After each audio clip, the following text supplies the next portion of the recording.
ngày hè hạ ca nhìn ngày thứ sẽ thứ hè hạ ca nhìn ngày con phá hạ ca phá ngày trong có ya hạ ca cô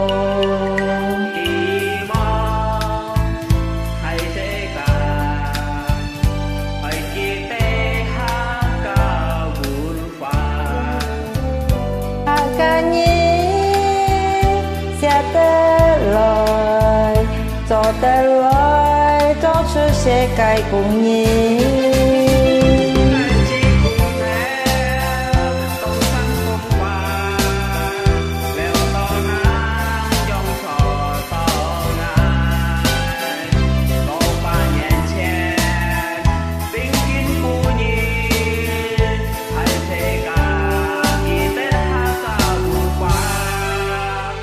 ngày hè hạ ca nhiên ngày thứ sẽ chiếu hè hạ ca nhiên ngày công phan hạ ca phà ngày không có giá hạ ca cô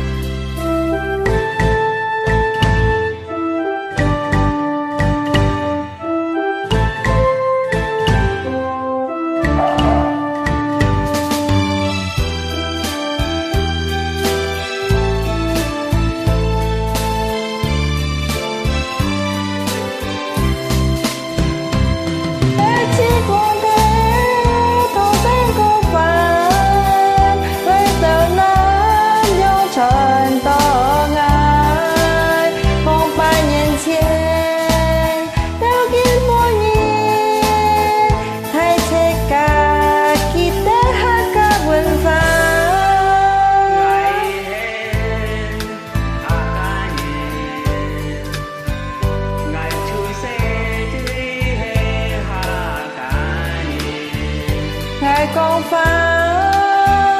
hạ ca phà ngày trong có ya hạ ca cô ngày con phá hạ ca phà ngày trong có ya hạ ca cô